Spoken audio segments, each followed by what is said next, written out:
The lawyer's voice cracked over the silence. $5 million each, to David and Claire. Applause erupted in their throats, smug grins stretched wide, crocodile tears vanishing instantly. Then came my name, and to Michael, a key, with no listed property attached. David laughed so hard he slapped the oak table. The worthless grandchild gets worthless junk. He grabbed one of my childhood photos from the box of keepsakes and tossed it into the fireplace. Flames swallowed my smile. I didn't move, didn't flinch, didn't blink, because the key was already burning a hole in my palm, and I knew exactly what it opened. Grandma wasn't a woman of noise.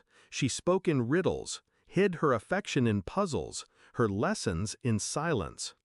Everyone thought she favored David and Claire, her golden grandchildren. They got the vacations, the spotlight, the inheritance. Me? I got her errands, carrying boxes, fixing the hinges in her attic, cataloging her journals. Nobody noticed, but those chores were her way of teaching me the map. The last time I saw her alive, she pressed that key into my hand. "Not everything of value shines," she whispered. I thought it was just another of her cryptic lines. I didn't understand until the will was read and I saw David's smirk. I left the funeral without a word, no scene, no confrontation, just quiet. That night, I drove to the north end of town, to Grandma's forgotten storage facility. The key slid into Unit 317 like it had been waiting decades for me. The lock clicked. The door rolled open, and the world shifted. Inside were rows of file cabinets, ledgers, and deeds. Land titles, stock certificates, safety deposit box records. Not junk, not scraps. The true empire she had built in silence. David and Claire got cash. I got the machine that made it. I didn't rush. Impulses are for fools. First, I hired a lawyer, one who specialized in loopholes. The will had a clause. By accepting their inheritance, my siblings had forfeited all rights to other assets not explicitly listed. They'd signed away the kingdom for the gold coins at its gate. Next, I took inventory. The storage files traced decades of hidden acquisitions. A downtown block of buildings held under shell corporations. Oil shares she never declared to family. A collection of rare art appraised higher than the checks my siblings clutched. I registered everything under a trust, my trust, quietly, legally airtight. Weeks passed. David and Claire spent like addicts. New cars, designer clothes, vacations plastered across Instagram.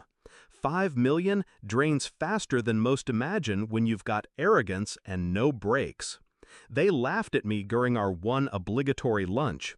"Still holding that rusty key, Mike?" David sneered, sipping champagne. I just smiled. "Keys open doors. Some you don't even see yet." He rolled his eyes. He didn't know he'd just toasted to his own irrelevance. The climax came at Thanksgiving.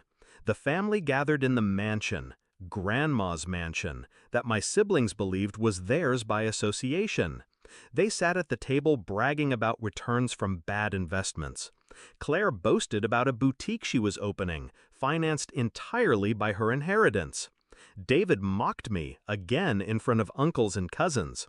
Mike's probably renting a shoebox somewhere. Maybe he can hang that rusty key on the wall, his only decoration. Laughter circled the table. I waited. I let them gorge on turkey, wine, and ego. Then, when silence fell for grace, I slid an envelope onto the table. Deeds, titles, trust agreements. Every building, every share, every painting. "Funny thing," I said, my voice calm, almost gentle. "That rusty key opened the archive to everything Grandma didn't want in the wrong hands. You took the money. You signed away the rest." Claire's fork clattered to the plate. David's smirk cracked. What are you saying?" he stammered. I'm saying, I leaned back, savoring the moment, you sold your birthright for a stack of bills you've already wasted. Meanwhile, I own the ground beneath your new boutique, the company that employs your friends, even the land this mansion sits on. Their faces drained white. The room went dead. Only the clock ticked. I let them sit in the weight of their own stupidity. Revenge isn't loud. It's not fire or shouting. It's silence. It's watching their laughter rot into fear when they realize the game ended before they even knew they were playing. I didn't raise my voice. I didn't need to. Their downfall was self-inflicted. I just turned the key.